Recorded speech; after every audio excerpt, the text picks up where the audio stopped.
You didn't know anything about this part of American history. How did families on the frontier sleep in log cabins? What they had to go through is still amazing. And in this video, I'll reveal all the secrets. The romantic image of a log cabin on the frontier is a symbol of comfort, warmth, and safety in the midst of the wilderness. We imagine a crackling fire in the hearth and a sound sleep under thick blankets. But what if the reality was far from this idyllic picture and more like a daily struggle for survival, even in sleep? Night on the edge of civilization turned the house into a small, besieged fortress, where sleep was not rest, but a state of heightened alertness. The first settlers had no beds, no mattresses, not even a wooden floor under their feet. Their bedroom was the bare, cold earth inside four walls. Watch the video to the end to find out how the pioneer's bedroom evolved from packed dirt to a homemade bed, and why a simple mattress made of corn leaves was considered the height of luxury.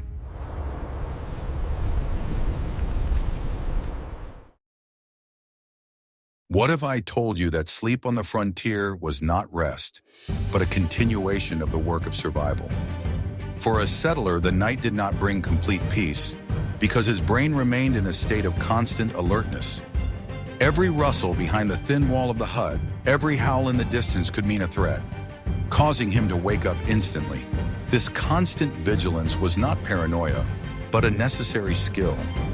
The family did not sleep in the soundproof cocoon of a modern home, but practically under the open sky, separated from the wild by only a few centimeters of wood. The sounds of the night, the crackling of branches, the hooting of owls, the rustling of the wind, were the soundtrack to their sleep. In such conditions, deep, peaceful sleep was rare. People learned to sleep lightly, listening to the world around them with one ear. This state of semi-sleep allowed them to react instantly to any potential danger. The very act of falling asleep on the bare ground or on a rough bed was a psychological test.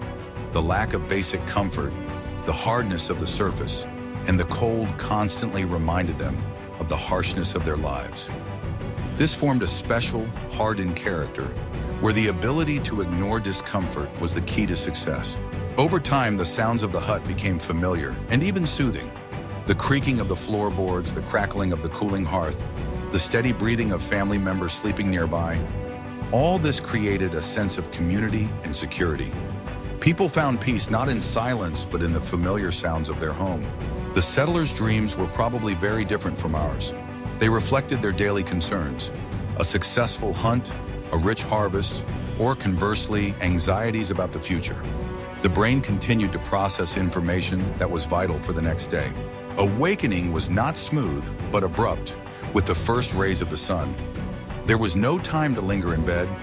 Dawn marked the beginning of a new cycle of hard work. Sleep was only a brief respite in an endless struggle. This psychology of sleep is the key to understanding life on the frontier. It explains why these people were so resilient, alert, and pragmatic. Their rest was not an escape from reality, but an integral part of it. They slept in conditions that would seem unbearable to modern people. The absence of a soft bed, silence, and a sense of complete safety was the norm for them. They did not complain, but adapted. I'm very interested to hear your point of view. What do you think? Could modern people adapt to such sleeping conditions and constant vigilance? Write about it in the comments, and don't forget to subscribe to the channel. Darlings, sleep well. Good night, Mama. Want to know a shocking secret that will radically change your romanticized idea of comfort in a 19th century log cabin on the frontier? The first pioneer settlers, after struggling to build four walls out of logs and a roof over their heads, often lived for months or even years without a wooden floor, a luxury they couldn't afford. Their first and only shared bed for the whole family was the cold ground on which the house stood, the bare earth beneath their feet. It was a life on the verge of primitivism, where the boundary between home and nature was a conventional line of walls, but not a floor. The roof protected from rain and the walls from the wind, but the floor was the same as outside, only inside the perimeter, which made the house more of a shelter than a dwelling in the full sense of the word, where people slept on the ground. like their ancestors thousands of years ago in caves, only in a wooden box instead of a stone one. It was not just a dirty, uneven surface that was impossible to live on without preparation. The earthen floor was carefully prepared by the whole family to make it at least somewhat suitable for everyday life and sleep. First, it was methodically leveled with shovels and rakes, removing sharp stones and protruding tree roots that could cause injury, and then it was tightly compacted with tampers or feet, sometimes strategically mixing local clay with water to create a harder, moisture-resistant coating after drying. The clay floor was a step up from the ground. It did not produce dust, did not wash away in the rain, seeping through cracks, and was relatively even, creating a kind of primitive screed that could be walked on barefoot without the risk of cutting or splintering the foot, which was critical for health in the absence of medicine and disinfection, where the slightest wound could fester and kill from blood poisoning. In order to keep warm and insulate themselves from the cold, constantly damp ground that drew heat from the body, the floor was always covered with any organic material that was available for free in the area. In summer, these were fresh, fragrant herbs and marsh reeds, which not only softened the hard surface, creating a kind of mattress, but also filled the cramped hut with the pleasant fresh scent of the meadow, dispelling the mustiness. In winter, dry fallen leaves from the forest, straw from the fields after the harvest, or fallen pine needles collected in bags were actively used. Anything that created an insulating layer between the body and the ground. The bedding was a consumable item that was changed weekly or monthly as it became dirty and matted, requiring constant work to collect and replace. But without it, it was impossible to sleep on the bare ground. The cold and dampness would kill you at night, so the layer of organic matter was not a comfort, but a necessity for survival, a barrier between life and death from hypothermia. The hearth in the center of the hut, which was kept burning all night long by adding wood, was the only external source of heat besides their bodies. Sleeping together was not a choice, but a necessity. A single person would freeze, while the group survived by using each other as warmers, which eroded the boundaries of personal space and intimacy to zero. But in the struggle for survival, shame and embarrassment gave way to the instinct to preserve life through the warmth of the pack. The sleepers usually lay with their feet toward the fire in a radius, like spokes around a wheel hub. This allowed them not only to warm themselves effectively by getting heat on their feet, but also to react quickly in case of nighttime danger, an attack by a beast or Indians, by instantly jumping to their feet without delay. Their heads were further away in the cooler part of the hut near the walls, where the air was fresher without smoke, but colder without fire. This basic minimum level of survival on Earth was the starting point for any pioneer family beginning life on the frontier. But human ingenuity and the desire for comfort are always tirelessly seeking ways to improve living conditions, even in the harshest circumstances. Ready to learn about the simple but ingenious upgrade to sleeping arrangements that became the first evolutionary step from primitive sleeping on the ground to something resembling a bed for the family?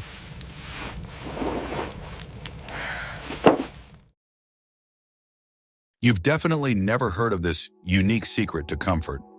When settlers transitioned from sleeping on the bare floor to creating the first beds, the main question was, what to fill them with? The answer was literally right under their feet, and their ingenuity in using natural materials is amazing. One of the most popular fillers was dry corn husks, or shucks. After the corn harvest, the husks were not thrown away but carefully dried. They were elastic, retained their volume well, and had good insulating properties, creating an air layer. Another valuable resource was pine needles. They were collected in the forest, dried, and stuffed into large bags.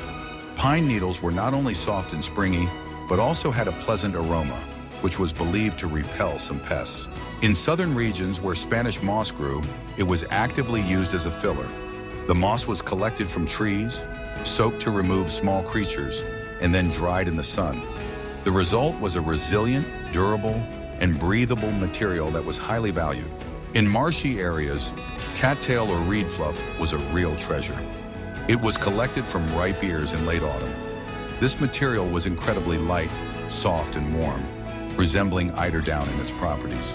If none of the above was available, ordinary straw or hay was used. This was the simplest but also the least durable option. Straw quickly crumbled into dust and had to be replaced frequently. The process of preparing these materials was a separate task. They had to be collected in large quantities, carefully dried to prevent rotting, and cleaned of debris. The quality of this work directly affected the comfort of a good night's sleep. Some families created multi-layered mattresses.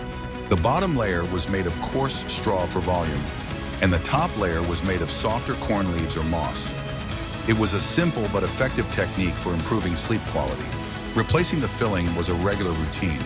Over time, any organic material would clump together, accumulate dust, and become a home for unwanted neighbors. Therefore, periodically, all the contents were shaken out and replaced with fresh ones. This ingenuity in using nature's gifts was key to survival. The settlers did not have access to stores, but they had the forest, the fields, and the river. The ability to see resources in what we consider trash was what distinguished a successful pioneer from an unsuccessful one.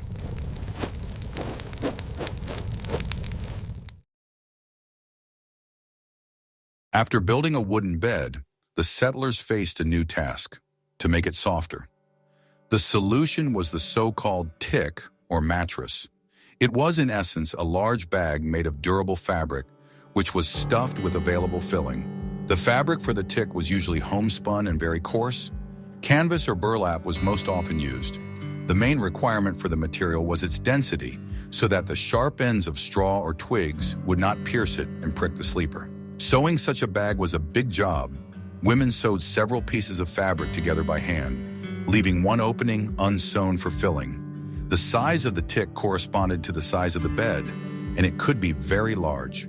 The same natural materials were used as filling: straw, hay, dry leaves, corn husks, or moss. The choice depended on the region and the season. Straw was the most common, but also the most uncomfortable option. The stuffing process required some effort. The filling had to be evenly distributed inside the bag so that no lumps formed. A well-stuffed tick was quite elastic and could last several months before needing to be restuffed. Caring for such a mattress was a constant routine. It had to be regularly beaten and turned over so that the filling did not settle. From time to time, it was taken out into the sun to dry and air out. Sleeping on such a mattress was, of course, not as comfortable as on a modern spring bed. It was hard, rustled with every movement, and often had a specific smell. But compared to sleeping on bare boards or on the ground, it was a real breakthrough. The presence of such a tick was a sign of a certain level of prosperity and comfort. It showed that the family not only had a roof over their heads, but also aspired to comfort. It was a small step towards a civilized life. The straw mattress remained the main type of mattress for decades.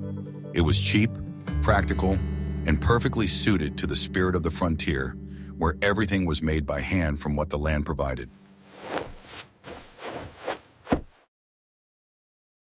Ready to learn about a real technological breakthrough in the world of frontier furniture? Over time, simple plank beds were replaced by a more sophisticated design: the rope bed. This invention was a real revolution in comfort, bringing pioneer sleep closer to modern standards. The frame of such a bed was already a complete piece of furniture. It was made of 4 processed beams connected at the corners with a mortise and tenon joint. This bed was no longer part of the wall, but stood on 4 legs of its own. The main secret was in the base. Instead of boards, rows of holes were drilled at equal distances from each other around the entire perimeter of the frame. A strong hemp or sisal rope was stretched through these holes in a special way. The stretching process was a real art. First, the rope was stretched along the long side of the bed and then perpendicular to it, creating a dense mesh. The ropes were intertwined to form a resilient and durable base that served as modern springs. To ensure that the mesh was tight enough, a special tool called a bed key or rope wrench was used. It was a simple wooden or metal lever with a groove that allowed the rope to be gripped and pulled tightly before being secured. The stiffness of the mattress depended on the quality of the tensioning. This base was much more comfortable than hard boards. It bent under the weight of the body, providing some cushioning. The same straw tick was placed on top of the rope mesh, but now it lay on a springy base, which significantly improved the quality of sleep. However, such a bed had its drawbacks. Over time, the natural fiber ropes stretched and sagged. The bed began to resemble a hammock, which was not very comfortable to sleep on. Therefore, it was necessary to periodically carry out a tightening procedure. Using the same wrench, the owner of the bed went around the entire perimeter, tightening the slack ropes. This routine was as common as changing bed linen is today. The phrase sleep tight, which can be translated as sleep soundly, according to one version, comes from these beds. It was a wish that the ropes on the bed would be pulled tight. Rope beds were popular throughout the 19th century. They were durable, relatively simple to make, and provided an unprecedented level of comfort. It was a real luxury item for the average frontier home. How difficult do you think it was to adjust such a bed? In the next chapter, we will learn what people used to cover themselves with on cold nights and what served as their pillows.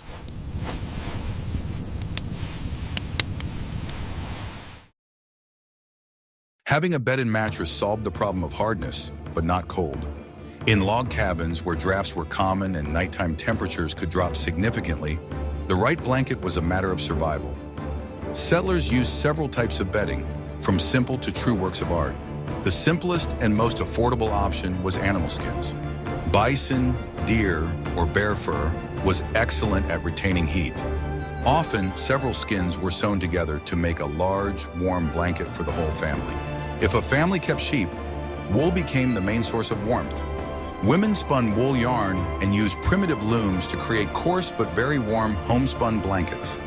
They were heavy and prickly, but indispensable in harsh winters. However, the real symbol of frontier life was the patchwork quilt, or quilt. It was not just a blanket, but a whole family history, sewn from hundreds of small pieces of fabric.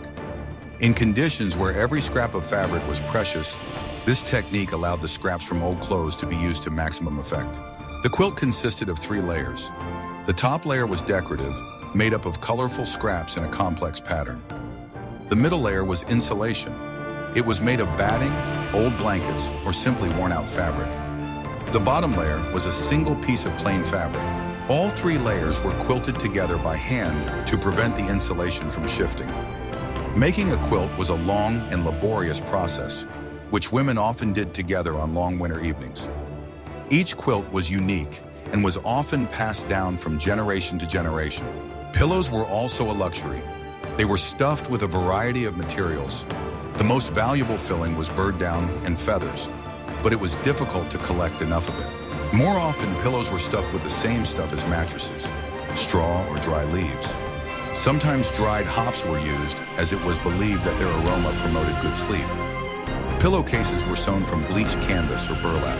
The poorest families did not have pillows at all. Instead, they put rolled up clothes or simply a log wrapped in cloth under their heads. Comfort was secondary to the basic need to stay warm. Bed linen, if there was any, was sewn from the simplest and coarsest fabric.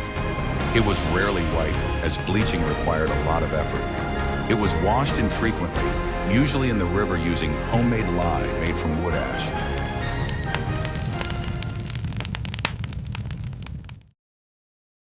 As the family grew, the single room of the log cabin became too cramped.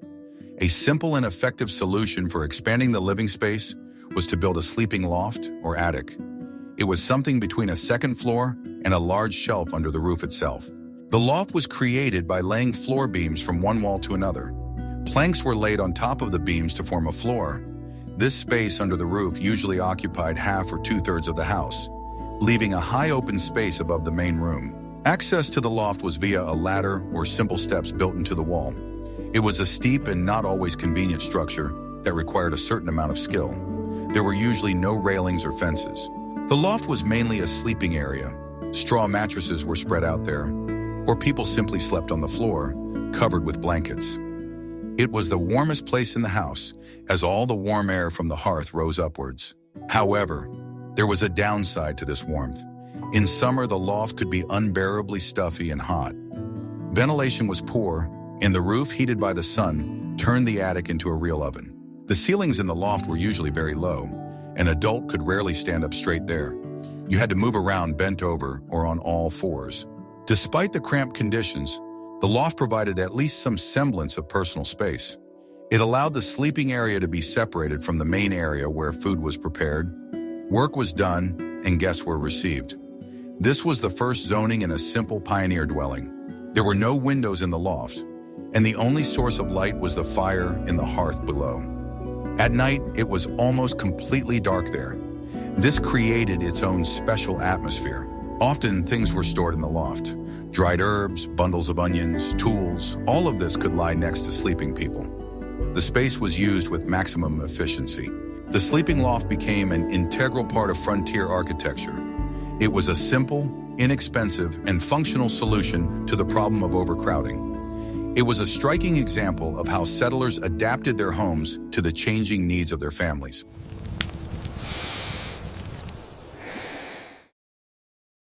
The modern concept of sleep is closely linked to privacy and personal space. Each family member has their own room, or at least their own bed. On the frontier, such concepts were an unaffordable luxury, and sleep was a purely communal affair. In a typical one-room hut, the entire family, parents and several of their relatives or helpers, slept in the same room. All activities, from cooking to sleeping, took place in full view of everyone. The idea of privacy was foreign to this way of life. Often, several people slept in the same bed. This was done not only because of lack of space, but also to conserve heat. On a winter night, the warmth of human bodies was as important a source of heat as the fire in the hearth. Guests caught traveling at night were also not a problem. They were simply offered a place on the floor by the fire or put to bed with one of the family members. Hospitality was the law of the frontier, and no one saw anything wrong with it. The concept of personal modesty was very different from today's. People changed clothes in the same room where others slept, trying to do so quickly and quietly. The lack of privacy was compensated for by strict unwritten rules of conduct. This way of life fostered a sense of community and interdependence. Family members got used to being together all the time, sharing all their joys and hardships. Individualism was impossible in such conditions. Sleeping side by side with other people also provided additional security. Any extraneous sound or movement by one person could wake the others. This turned the sleeping family into a collective early warning system. The absence of separate bedrooms meant that there was no clear division between day and night life in the same space. During the day, the bed could be used as a bench for sitting. The boundaries between the functions of the room were blurred. This model of communal sleeping persisted for a long time.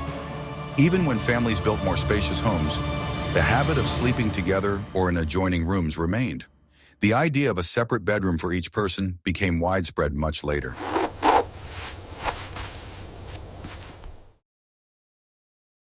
As the frontier was settled and settlements grew into cities, the lives of pioneers gradually changed. Families who achieved success sought to recreate the level of comfort they had left behind in the East. The evolution of the sleeping area vividly reflects this process. The first sign of growing prosperity was the construction of a house with several rooms. The appearance of a separate bedroom was a real revolution. It meant that the sleeping area was finally separated from the kitchen and common room. With the development of transport and trade, factory-made goods began to penetrate the frontier. Instead of homemade rope beds, wealthy families could buy beds made of metal or high-quality wood. Such furniture was a symbol of status and wealth. Straw mattresses were replaced by mattresses stuffed with higher quality materials. Mattresses filled with horsehair, cotton, or wool appeared. They were much more comfortable and durable than their homemade predecessors. Other bedroom furniture also appeared in homes. Chests of drawers for storing linen, bedside tables, mirrors. All this made life more comfortable and civilized. The bedroom ceased to be just a place to sleep and became a personal space. Bed linen became of higher quality. Coarse canvas was replaced by thin bleached cotton. Sheets, pillowcases, and duvet covers appeared, which were changed and washed regularly. With the advent of stove heating, it was no longer necessary for everyone to sleep together to stay warm.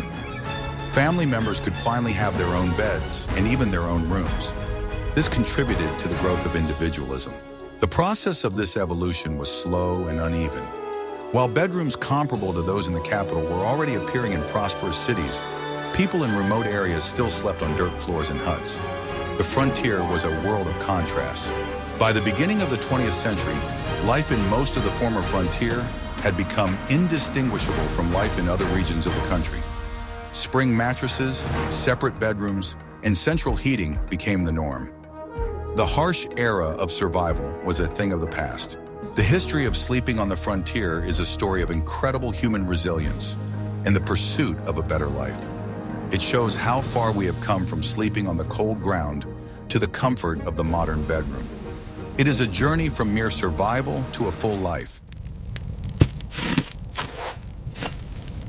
We have come a long way with the American pioneers, from the cold, hard ground in the first log cabin to the soft feather beds in comfortable farmhouses.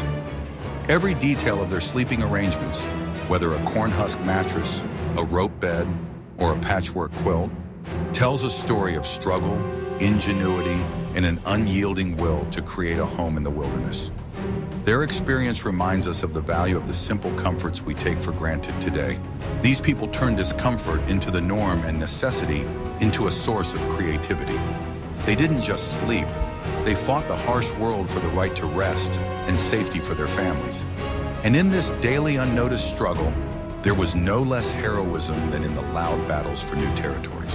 What other aspects of life on the American frontier would you like to explore with us? Suggest topics for future videos that interest you in the comments. And don't forget to subscribe to our channel so you don't miss out on new journeys into the past.